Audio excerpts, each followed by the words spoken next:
इस चैप्टर के शुरुआत में हम देखते हैं आगोस के कमरे में आग चारों तरफ फैल जाता है, जिसे देखकर आगोस कहता है, नहीं नहीं, ये क्या कर दिया। इतना कहते ही वे एक पिल्लो से उस आग को बुझाने की कोशिश करता है, लेकिन बुझने की जगह वो आग और भी ज्यादा फैल जाता है, जिसे देखकर आगोस कहता है, डैम इट, ये तो और ही फैलते जा रहा है। सीन वहाँ कट होता है और हम देखते हैं लाइनेट को, जो कि अचानक नींद से उठती है और वे कहती है, चारों तरफ इतना शोर क्यों मचा हुआ है, आखिर चल क्या रहा है। वे बाहर की हालत को देखने के लिए अपने दरवाजा को खोलती है। जैसे ही वे खोलती है, बाहर के नजारों को देखकर वे एकदम से हैरान हो जाती है। बाहर जितने भी लोग रहते हैं वे सब कहते हैं, जल्दी जल्दी यहाँ से निकलो, इस ओर से बाहर निकलो, उठो उठो, जल्दी जल्दी सब उठो। लाइनेट ये सब देखकर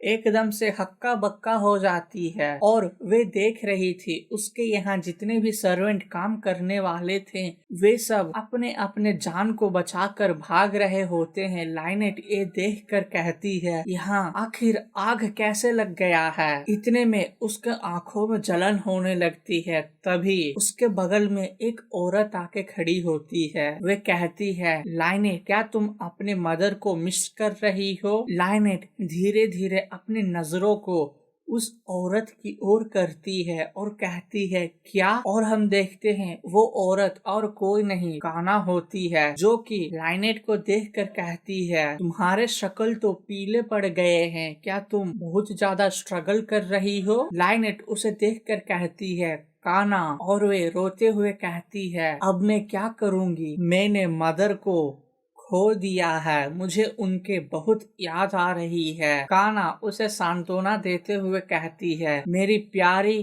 छोटी बहना लाइनेट, मैं हूँ ना यहाँ पर, मैं तुम्हारा ध्यान रखूंगी। और वे लाइनेट को कहती है, ऐसा माना जाता है अगर कोई खाली कमरे में एक छोटा सा कैंडल जलाकर रखें और सो जाएं, तो फिर हमारी मदर हेवन से हमें देखने के लिए अपने सपने में आएगी। लाइनेट ये सुनकर वैसा ही करती है और जब वे गहरी नींद में होती है, काना उसके कमरे में आती है और वे कहती है, क्या ये सच में इतना बेवकूफ है, मैंने जो कहा है उसे ये मान ली। और वे उसे देखते हुए कहती है, तुम कितने भोली हो लाइनेट। इतना कहकर बगल में जले हुए उस कैंडल को उसके कमरे में फेंक देती है और कहती है, मूर्ख लाइनेट, अब मरो। इतना कहकर वे वहां से जाने लगती है। तभी लाइनेट को एहसास होता है कोई उसके कमरे में आया है,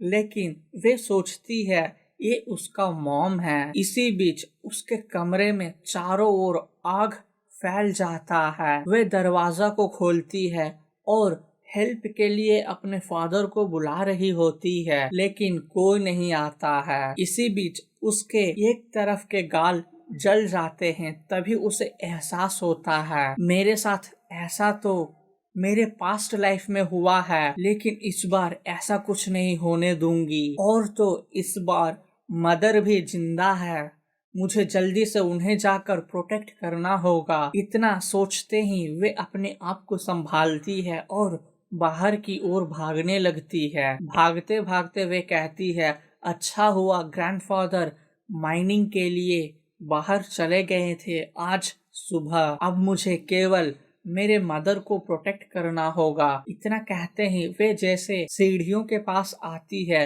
वे नोटिस करती है सीढ़ियों में भी आग लगा हुआ। वे ये सब देखकर बहुत ही परेशान हो जाती है और वे कहती है, अब मैं नीचे कैसे जाऊंगी। इतना कहते ही वे वापस दूसरी ओर मुड़ती है और कहती है, मुझे जल्द से जल्द यहाँ से बाहर निकलने की दूसरा रास्ता खोजना होगा। इतना कहकर वे दूसरी ओर भागने लगती है। तभी उसे एक आवाज सुनाई देता है, लाइनेट लाइनेट। और वे एक खिड़की से बाहर की ओर झांकी मारती है। तभी वहाँ खड़े सब लोग कहते हैं, अभी भी यंग लेडी अंदर ही है। लाइनेट बाहर की ओर देखती है। तभी रायली घबराए हुए कहती है, मैंने सोचा था लेडी लाइनेट तो बाहर है, लेकिन मैं उन्हें खोज नहीं पा रही थी।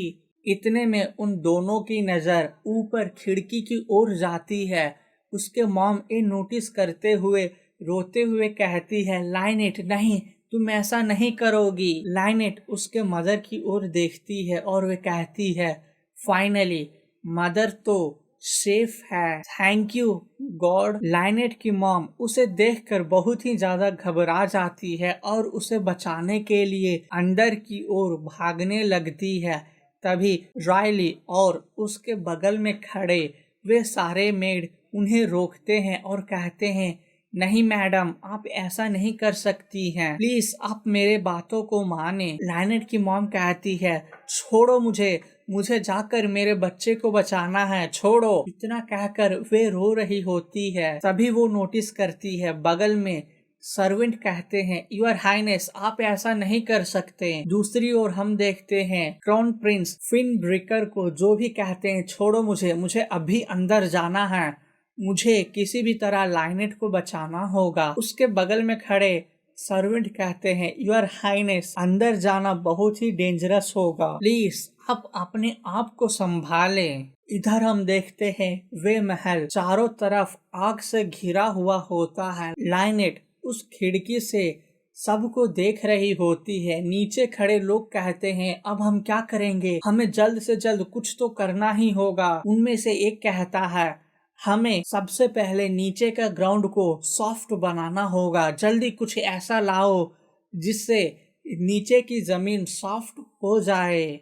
लाइनेट ये सब खिड़की के ऊपर चढ़ कर देख रही होती है और वे सोच रही थी, क्या अब मुझे यहाँ से कूदना होगा। और वे अपने आप को बताती है, अगर कूदना ही है तो तुम बस अपने आँखों को बंद कर लो और कूद जाओ। दूसरी ओर हम देखते हैं नीचे खड़े सारे मेड और सर्वेंट कहीं से सॉफ्ट कुशन वगैरह लेकर आते हैं और नीचे जमीन पर रख देते हैं। लाइनेट ये सब देख रही होती है और वे अपने आप को हिम्मत देते हुए कहती है, लाइनेट अब बस कूद जाओ, कूदोगी तो तुम बच जाओगी। इतना अपने आप को समझा रही होती है और उसे पास्ट लाइफ की मेमोरीज भी आ रहे होते हैं और वे घबराई हुई अपने आप से कहती है, क्या मैं ऐसा कर सकूंगी। वे ऊंचाई को देखकर इतना घबरा जाती है। वे कहती है, नहीं, मुझसे ये सब नहीं होगा, लगता है अब मैं नहीं बचूंगी, यही मेरा नसीब में लिखा है। और वे खिड़की से उतर जाती है और कहती है, बस भगवान ने मेरा जीने का इतना ही समय दिया था। और वे कहती है, क्या यही मेरा आखिरी समय है। मैं आगोस और काना का डाउनफॉल देखे बिना ही मर जाऊंगी। क्या मेरा अंत यही है। इतने में हम देखते हैं आगोस को उसके कमरे के पास दरवाजा को खोलते हुए वे कहता है, लाइनेट जो कि उस खिड़की के पास एक मूर्ति बने बैठी हुई होती है। आगोस पीछे से कहता है, फाइनली मैं तुम्हें ढूंढ लिया, तुम इतने देरी तक यहाँ कर क्या रही थी, जल्दी चलो मेरे साथ। इतना कहते ही आगोस लाइनेट के हाथ पकड़ता है और वे कहता है, तुम यहाँ क्यों ऐसे बैठी हो लाइनेट, जल्दी उठो और चलो मेरे साथ। उसे इस तरह बैठे देखकर आगोस को बहुत ही चिंता होता है और वे पूछता है, क्या तुम्हें कहीं चोट लग गई है, तुम चल सकती हो है ना। इतना कहते ही आगोस लाइनेट को खींचकर बाहर की ओर ले जाता है और वे कहता है, तुम अपने फेस को कवर कर लो, नहीं तो तुम बेहोश हो जाओगी। लाइनेट कहती है, उसके बारे में तुम भूल जाओ, मैं बाहर नहीं निकल सकती, अब मेरा अंतिम समय आ चुका है, मैं यहाँ मरने वाली हूँ। आगोस के आंखों में आंसू होते हैं और वे कहता है, तुम क्या बकवास कर रही हो, मैं हूँ ना तुम्हारे साथ। लाइनेट कहती है, यही मेरा डेस्टिनी में लिखा है,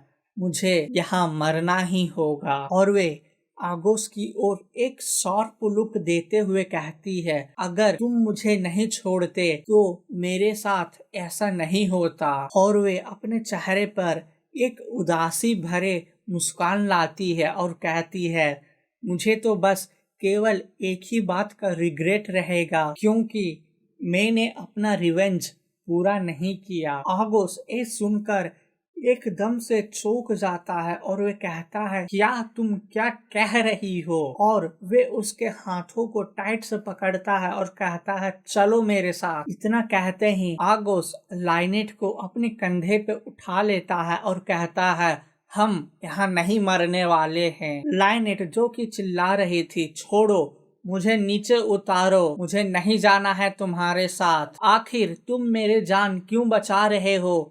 मुझे छोड़ दो, मैं मर जाऊंगी। आगुस कहता है, नहीं, तुम्हें मैं मरने नहीं दूंगा। इतना कहते ही उसे लेकर वे बाहर की ओर भागने लगता है और कहता है, लाइनेट, मैं तुम्हें इस तरह मरने नहीं दे सकता। और इसी के साथ ये चैप्टर खत्म होता है। मिलते हैं अगले चैप्टर में।